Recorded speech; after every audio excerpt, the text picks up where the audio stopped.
The notes that we're going to do, the idea is, yesterday we got introduced to the DRQ prompt with that Huxley Orwell passage you had. Tomorrow when you come in, there'll be another sample, not sample, but another example of DRQ.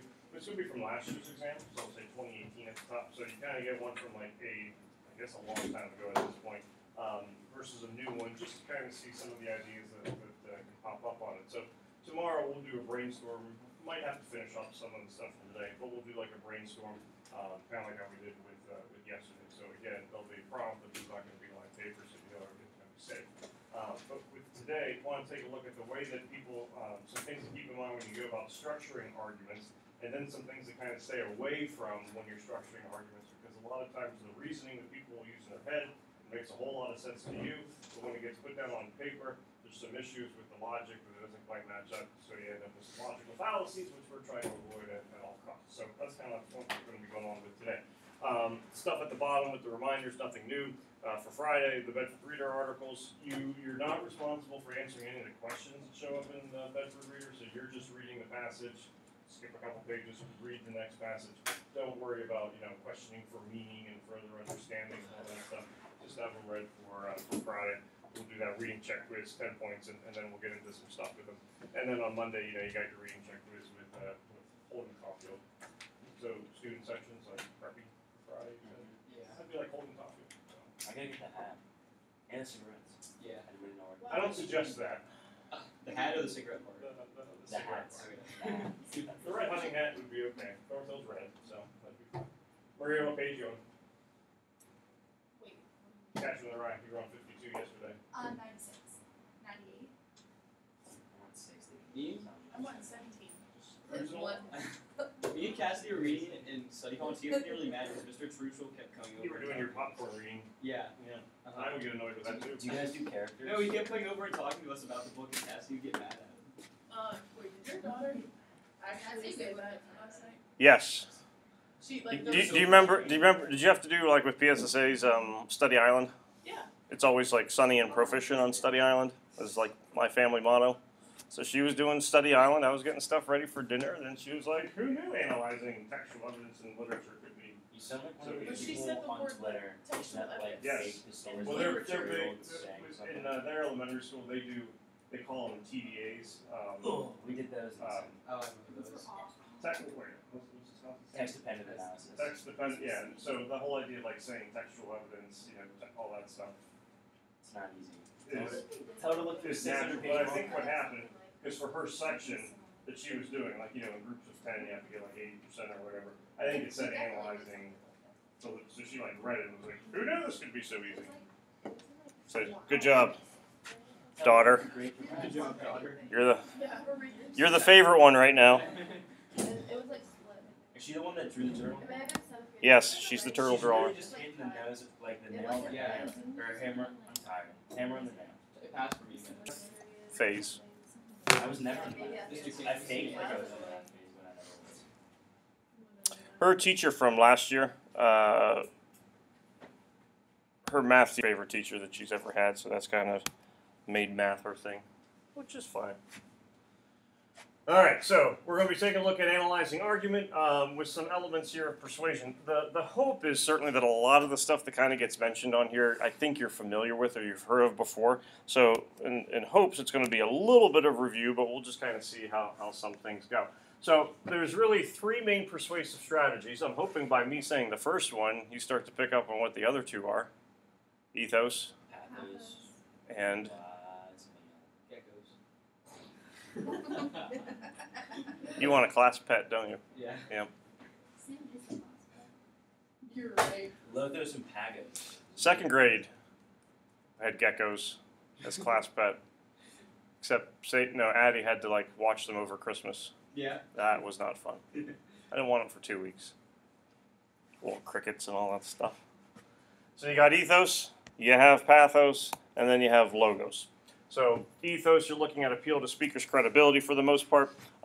With pathos, you're appealing to the audience's emotions. And when it comes to logos, Ben might be kind of hard for you to see, Lauren over here. But you're appealing to the audience's logic. That could be statistics, examples, stories, all that kind of stuff. when it comes to what you're going to be doing with DRQ writing, like taking a look at yesterday's prompt, which could be a more prevalent issue. Things that we love causing our ruin, or things that we fear causing our ruin.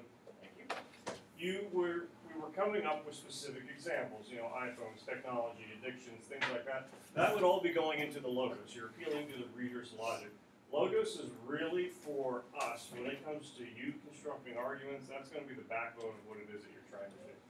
The other ones can help, and I would say they can complement, but you really want to be using logos, logic, reasons, support as the main elements of how you're going to get your argument across. Who made this? Wasn't it Socrates? We don't have anything. Socrates, we don't have anything of his written down. Anything that we know about Socrates comes from Plato. Plato really did not like rhetoric. Rhetoric is, like, in its purest form, rhetoric is the art of persuasion. Plato thought that it was used too much for manipulation. And so, like in Greek culture, all the males, sorry females, all the males had a duty to at least be part of government at some point to serve. So when you had folks coming around, the sophists would go around and say, hey Ben, you're going to have to be a part of government, you're going to have to speak to people, why don't you let us train you? Okay, well, we'll train you, but you have to give us money. And so he felt that there was too much manipulation being used. Plato's star student, Am I supposed to know this? Aristotle. Diogenes. That's a I good know guess. it's not Diogenes, but that was Aristotle. Aristotle's the one that came up with ethos, pathos, logos. Then there's two others. Kairos, which is settings. Telos is overall purpose as to why you're speaking. He came up with those rhetorical appeals, which kind of started to get a little bit more, what's what I want, more acceptable, you know, for it. So a little bit less with the whole manipulation thing. All right, ethos. So this is the character of the writer-speaker. It's established when the person would be believable and trustworthy. No offense to any of you, you don't have any ethos when it comes to your writing. None, Ben. None. You find that offensive? Me? Yeah, A a little bit. Because I'm getting thrown out everything that ever is. clearly not ethos. That's where your credibility goes. You're too confident. Well, and if you think about it from a practical sense, like tomorrow you're going to get a copy of the 2018 DRQ, you're going to do the 2019 DRQ this year. Some person who you don't know is going to be reading your essay and assessing, you know, deciding that Emily is going to get an 8 on this essay. They don't know Emily from anybody. She is just going to be like a number, student ID 176487.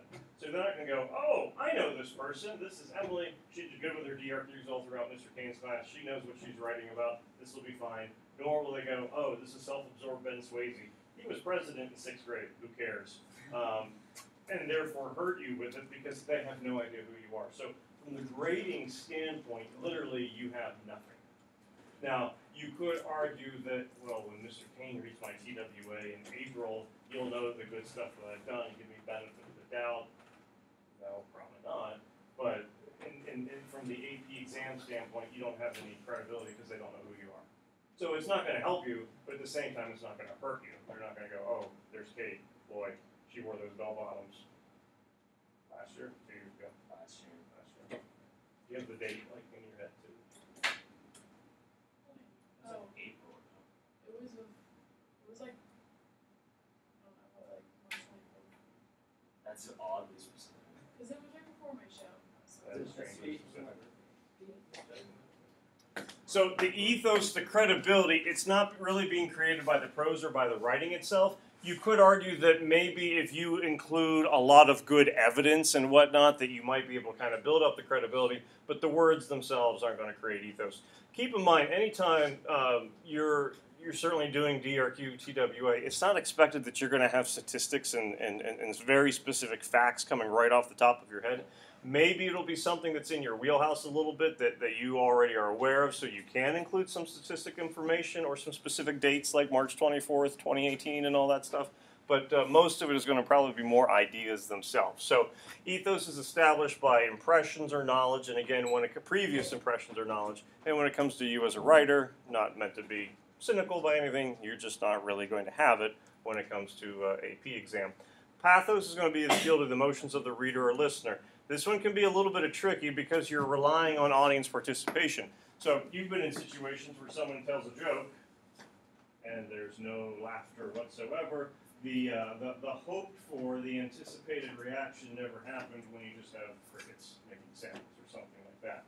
But you are essentially with the emotions, not to make it sound too negative, but you're trying to manipulate the listener or the reader's emotions, their values, and their attitudes based on, could be love, pride, could be guilt, community spirit, patriotism, all those kinds of things. You're trying to tap into a specific emotion so that they react in a certain way. So is everyone gonna be like better at certain of these than others? Like, can some person be like good at logos or pathos, but like not good at ethos, or like?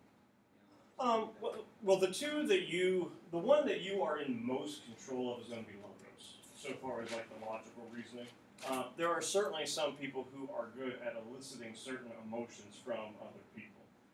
But pathos in a lot of ways kind of does depend on who you're talking to or who you're writing to. Some people aren't going to crack the smile no matter what. So you could be really good at an emotional connection with a person, but it just might not be right for that one. I'm going back there. Oops. The ethos, I wouldn't say that you as a writer or a speaker are good at it because you don't really craft it with the text itself. Let's say, Ben's taking argumentation next semester, right? I am too. Okay, oh boy. So, Katie and Ben do a first debate against one another. Yeah. You beat him? Okay. So Katie wipes the floor with Ben. Based on her performance, her ethos might be going up for the audience because they're like, ooh, she like annihilated him. I didn't think that was going to happen. I don't know if I want to debate against her anymore. So based on her performance of what she's done, maybe her ethos has kind of gone up. But the words themselves, you don't write a speech or give a speech, write an essay and go, okay, my ethos is really going to come across. Martin Luther King Jr. has ethos. When you read I Have a Dream, you knew who it was. It meant something. If you like The Catcher in the Rye, Salinger has some credibility with you as a writer. Yeah. Conrad maybe doesn't have some credibility with you as a writer. And you can think about, teachers. Some teachers have credibility, some with you don't, based on, whatever kind of circumstances. So it's more factors than just the writing, the essay, so to speak. But pathos, you certainly, your word choice, your tone, can kind of create an emotional feel. But the one that you really have the most control over is going to be the logos, because that's the reasoning, that's the evidence, that's the support for it. Yeah. So pathos. Yeah. So pathos would probably be something that, as a writer, introduction, conclusion. Maybe you're trying to kind of tap into those emotions a little bit, but you don't want your whole entire essay to be like, you should really be afraid of the stuff that you love. It's going to bring you down. Life will be miserable, because you're on your phone all the time, kind of thing. Well, why? Why? Like, what's your reasoning? That's where that logos has to come in. But for an attention grabber, clincher, maybe sprinkling it in every now and then, it can certainly be effective. What this also could be, and I don't want you to rely on it all of a sudden, but sometimes for rhetorical analysis, the two most common types of passages that show up on an AP exam are letters and speeches for a rhetorical analysis. And especially if you're dealing with speeches, sometimes you can recognize how the author could be trying to use, pathos, logos, and all that kind of stuff. Back in the early 2000s, the rhetorical analysis passage was from Julius Caesar, Shakespeare's play Julius Caesar, which you guys don't read, right? It was when Decius comes to see Caesar to convince him to come to the Senate before he's going to get stabbed. So this is the whole part. So this is after Calpurnia has had her dreams and goes, no, don't go. And he goes, okay, I'll make you happy. And then Decius comes in, no, you're the lifeblood of Rome. You know, they're bathing in your blood because they need you to survive and all this stuff. So it's analyzing how Decius goes about it. And that's one where you can look at the pathos, the logos, and all those things. But more often than not, diddles is what you'll still be, looking at. Logos mentioned to you, backbone of the argument. So here you're making a rational appeal. Oops, didn't mean to do that. You're making a rational appeal to the listener or reader through reasoning, logic, and really the main thing that's not listed here, but you would want to think of specific examples over and over and over again. You want reasons, you want evidence behind it. So for yesterday, if we were to go, technology is the reason why the things that we love is going to break us down, and you just left it at that. All right, nice start, but what's wrong with technology? Well, phones. Well, what's wrong with the phones? You want to get into the whole, whether it be blue light, whether it be not getting Spanish homework done because focusing on something else, or not working on your Spanish homework because relying on Google Translator to get you through the questions that you can't answer and all that kind of stuff. The more specific you can get with your examples, the better it is going to be. I think it was fourth period when the question was coming up, because we were coming up with subtopics and stuff to write about. You could have written yesterday's, like if we were to write it as an essay, you could have written yesterday's and have all your body paragraphs be technology based. Here's a paragraph about iPhones. Here's a paragraph about SparkNotes, Google Translator, homework kind of thing. Here's a paragraph about dependency on calculators and math. Or you could have had a paragraph about technology and mentioned those things as some examples. You could have a separate paragraph about personal relationships. People that you love could bring you down if you don't recognize that there are maybe some issues, if it's an abusive relationship or whatnot. Addictions could have been another body paragraph. So you can have a focused argument where you look at one specific aspect like technology, or you could kind of go with more general ideas. It's really which ones are going to come in mind for you first that you probably have to run with more so than anything else. Kate, what'd you get for your birthday besides donuts? This shirt. Did you wash it, or do you wash clothes like when you get them, or are you like, hey, I just put it on, rip the tag off, or do you keep the tag on? Yeah, keep the tag on. He actually keeps the clip on if you have to check out I don't understand keeping the pant size sticker thing on. Is that like a trend? It is. It's coming back. It's coming back. Did it ever When leave? was that a thing? Did it ever leave? I it rip is mine now. off as soon as I buy it. I'm like, get off. I do it so I just don't forget about it. Look like an idiot with a look at the pants sticker. So we all I don't- have one size pants somewhere. I don't need people to know I'm 34 ways, but In case you're wondering. All right. Actually, it's 32, 34. Example. We got a commercial coming up here. Oh yes. Commercials have gone downhill, just like everything film based. Ethos is cloud. And then like Sarah McLachlan songs play in the background. That just brings people in. No, we're not going with that one. What do we see in here so far as ethos, pathos, logos?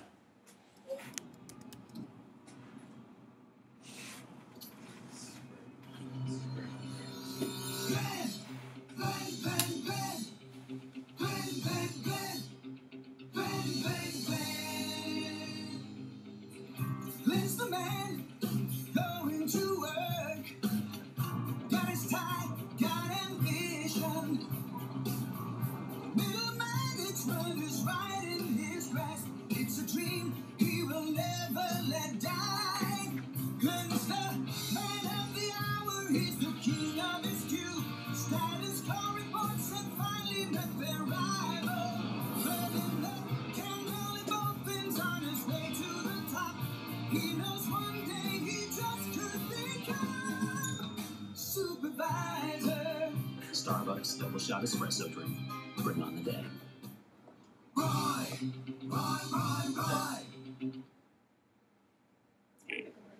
They came out with a Roy commercial then, and it wasn't as good. It was like a little too over the top. I can't see the word. I want to see Ethos, pathos, logos. I mean, Ben. Like, connecting it to a familiar song, ethos. Okay, so if you like Eye of the Tiger or like any of the Rocky movies, Who does is this on like your you don't like the Eye of the Tiger, like This I is a don't pregame like playlist for a lot of like basketball players or wrestlers or whatnot going to get ready. So so the credibility, the connection of the ethos, pathos, logos, you would identify it as being ethos. And you could not only go probably with the song, but you could also go with what else? To go with the ethos. Oh wait, it's working. What's the product? Starbucks. Starbucks. So if you like, Trust your guts. Trust your gut. if you're a person who likes Starbucks, and there are a lot of people out there that go to St. Starbucks on a regular basis, then or St. Starbucks, yeah, it's their saint. Then hey, you're going to be willing to try that out. At the same time, if you look at Starbucks as evil corporate America, I'm going to stick with Folgers or Seattle's Best or whatnot, then maybe you're going to stay away from it. But certainly, brand recognition. This might not be traditional celebrity endorsement, kind of thing, but it certainly could work. It's recognized. Yeah, there could be some ethos. Most commercials, the ones you were advertising to want you to buy something, are going to play into which other one?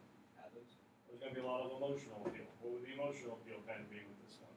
It could be like the simplest things for a lot of you. After the first 15 seconds, you started to kind of chuckle a little bit. It's humorous, so there's that to it. If you are like, what is the double shot espresso doing for our buddy? What's his name? Glenn.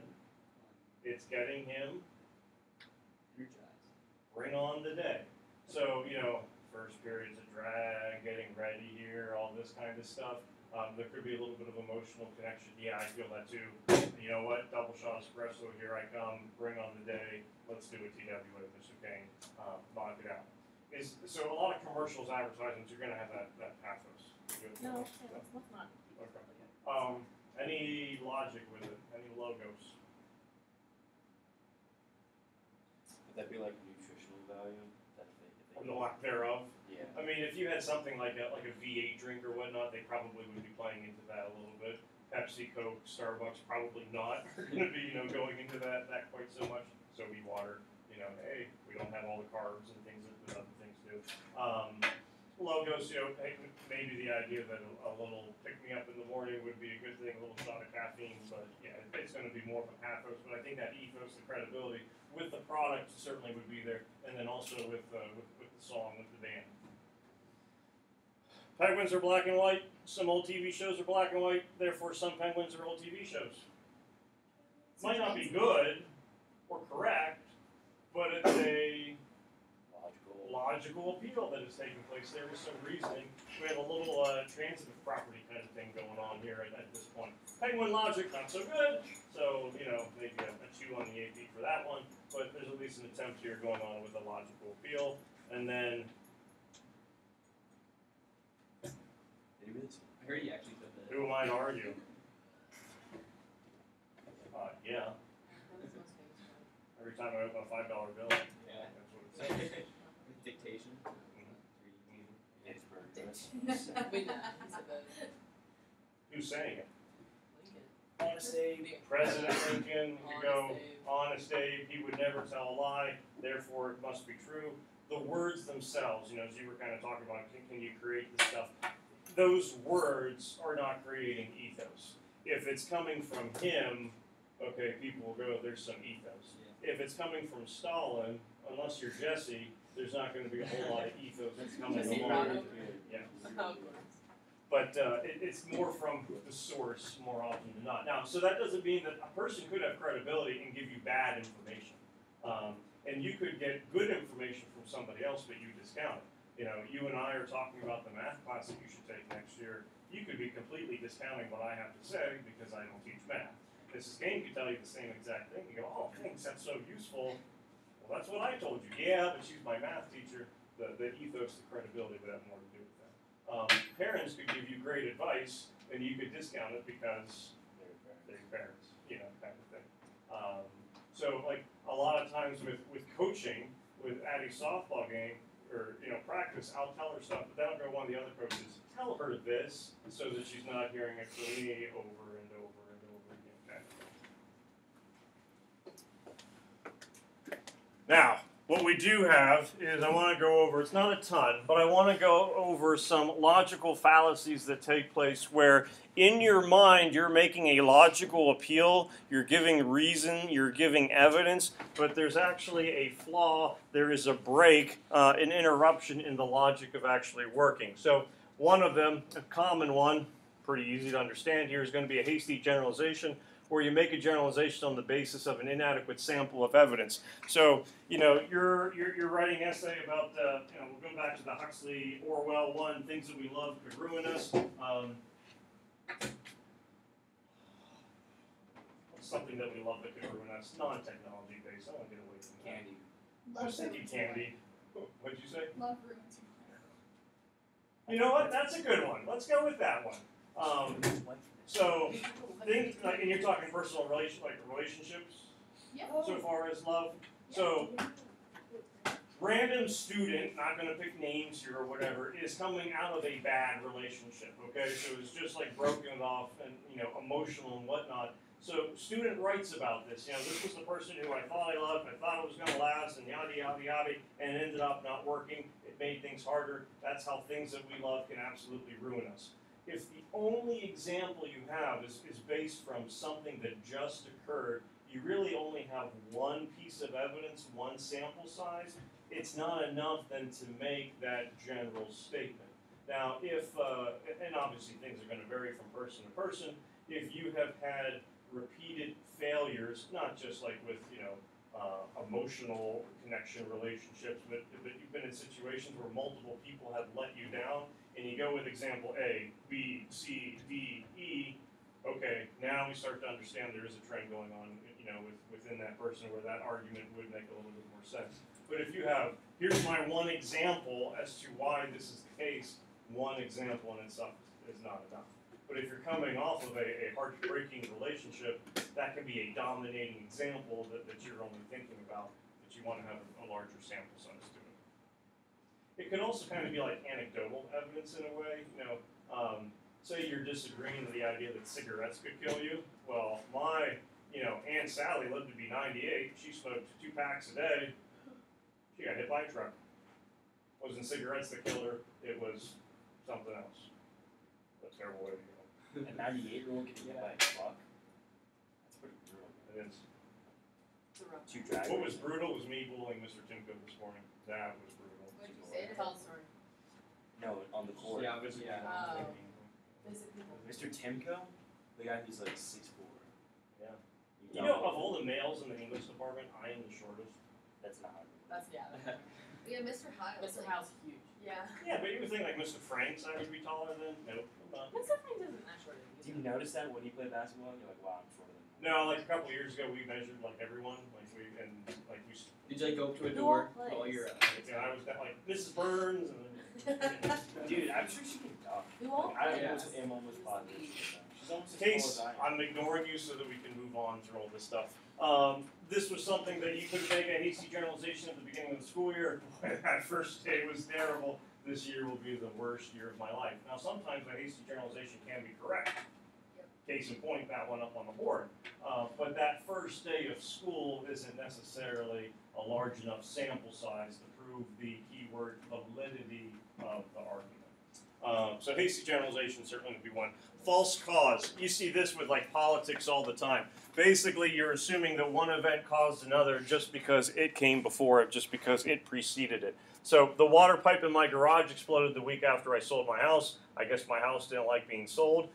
Some of us believe we can control weather patterns simply by washing our car or mowing the grass. If I mow today, it'll rain tomorrow, because that's the way it always ends up working. Cade's wearing a white shirt. You packing or buying today? Because white shirt and Big Daddy Pizza, what's going to happen? There will be some sauce stains going onto that white shirt. Why? Because the shirt's white, whereas Sam could buy, Anna could buy, but because you have like dark, like a burgundy-ish kind of color, sauce stains won't show up. Emily would be okay as well. No mistakes will happen. If you take your umbrella to the football game, it won't rain. If you don't take anything to the football game, it will rain, kind of thing. You're not really in control of that, but we like to think those things. I doubt This one shouldn't happen as much for you from a writing standpoint, but if you try to kind of like do a hypothetical predict the future situation, I could see people making reference to something like this. You know, when you're trying to forecast, if you were to do this, this is going to happen, which will be very similar to another event that we take a look at here. But generally speaking, false cause, you take a look at two events that did occur, and simply because the one happened before the other, that was the root of that terrible decision. Just because you wore bell bottoms doesn't mean that's why people were looking at you and laughing. It's true.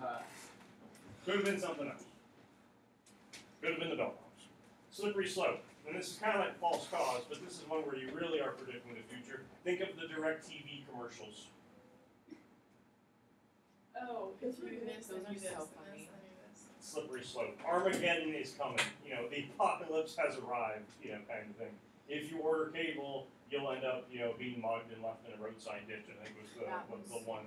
I forget all the steps that kind of led to it, but that would be a slippery slope. So there's a couple issues with it. One, it's kind of like false cause, where just because you got cable doesn't mean that's what caused all these other things to happen. But a slippery slope is one where you really are saying this will happen. You are predicting the future kind of thing. Maria, no offense, you with politics is where false cause and slippery slope can kind of come up.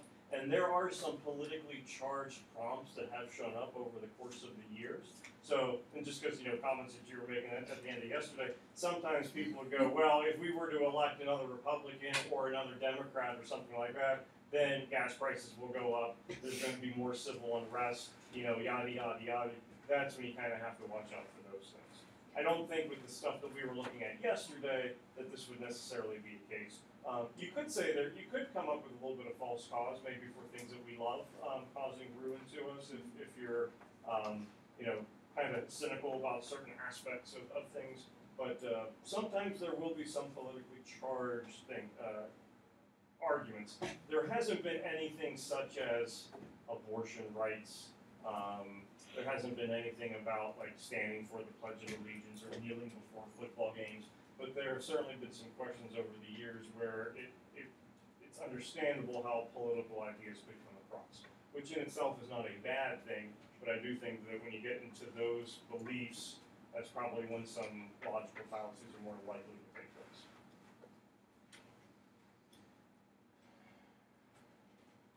Don't fail your reading check quiz on Friday, because then you're going to fail class, flunk out of school. Bears parents remain unemployed. Chick-fil-A will not be paying for you to go to college at that point, and you will be a burden to society for the rest of your existence. And I feel like a person was like, no, Yeah, I literally said that. I've never Wait, even I you. just closed my binder to the Why? side. False cause. If I close my binder, in this one. There we go. If I close my binder, he'll stop. No, it won't. I'm sorry. Okay. False analogy. Siblings. If you're the younger one, you deal with this.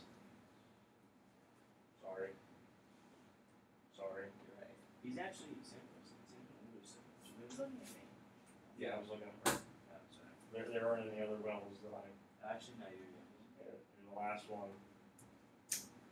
Kate, any coming after you? two.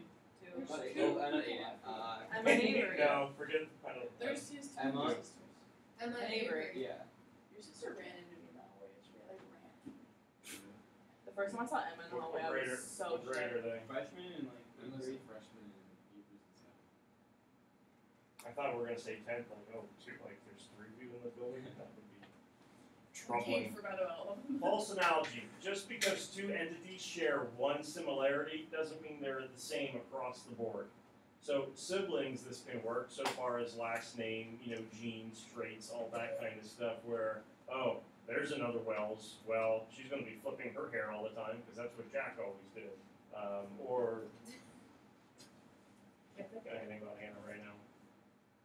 She's gonna get offended by all the Canada comments. But No, she Hannah never never did. did get offended The by thing that. about being Canadian is that she'll apologize for you making fun of her. Really? Yeah, she She pretty would much would. You know, Oh my gosh. I'm sorry for wasting your time today, Mr. Like- Payne. like If I you- wasn't Canadian, you wouldn't be wasting so much time making fun of me. I'm But sorry. like, if I'm you sorry punch that I her in have the brought face, you're down like, the I'm sorry for productivity of making the it the way class. of your fist. Yeah. Like my sister is the nicest person ever. I wish I was that nice. See, me and Anna like don't have that many resemblances. Hair. Not really though. Yeah, a little bit. Now, this doesn't have to be, obviously just with siblings. It can be with entities themselves and situations, conflicts and whatnot. Not saying that we should have no legal penalties for mistreatment of animals, but take a look at the statement. The legal penalties for the mistreatment of animals should be as severe as the penalties for the mistreatment of children. Both animals and children depend on humans for kindness and nurturing. Certainly, we recognize that there should be penalties for the mistreatment of an animal. We recognize that there would be mistreatment or penalties for the mistreatment of children. I think majority of us probably look at the human life being weighed, a little more heavily than the animal life. So the fact that both depend on adults, bless you, for kindness and support doesn't make them necessarily exactly the same. Classes. There are some classes that you worry about more so than others for a variety of reasons. Maybe you're worried about AP English more so than graphics. Maybe you're worried more about graphics than AP English. But just because they're both courses offered doesn't mean you necessarily view them the same. So when you're making a comparison of a situation, you want to make sure that you're not focusing on just one aspect is what holds the two together, or three, but there are more things that would allow for it. People talking about like political history or U.S. history, Vietnam is going to be similar to U.S. troops going to Afghanistan because both, you had issues of U.S. military going into foreign soil where they were kind of unfamiliar with maybe terrain situations a little bit. That doesn't mean going into Afghanistan is going to have the same outcome as what happened with the U.S. going into Vietnam. Now again, it could, but you want to make sure you're not looking at like just one or two aspects as to why you feel these situations are going to be exactly the same. Black and white reasoning, you get a couple names for this one. You also hear either or reasoning because the use of the words either and or tend to show up in it. The big problem with black or white reasoning is you're taking a complex issue and you're breaking it down to two possibilities. Either this will happen or that. Aside from being mugged at gunpoint, either your money or your life, there aren't too many times when, it's going to be just two outcomes. Should you ever get mugged at gunpoint because you're attending temple, No. I wouldn't go, That's true. it's black or white reasoning here. You can't say that. There's more than two outcomes here. Give it a hypothetical. Remember, keep a money clip, put a 20 on the outside, fill it with ones, throw it direction, they'll go after the money, you go the other way. Oh, fetch. We'll have a second fake money. If they find the other one, I'll just carry it around. Remember in last lecture when Randy Powell said he would always carry around with him $200? I don't remember that. He didn't go to temple. He went to He did not go to temple. Oh, was that because he got robbed at the ATM? Because he always said, always have with you like at least $200. I've never carried $200. What are you gonna need $200 for? Well, his argument was like any situation you come into, $200 you'll be able to take care of it. That's what credit cards are for. Well, you can't really. I don't think a mugger's gonna have a little credit card acceptor. Let me I don't just know, trade you for could be like, $200. yeah, Yeah, you could hold do on. that. I got Thank you. cash.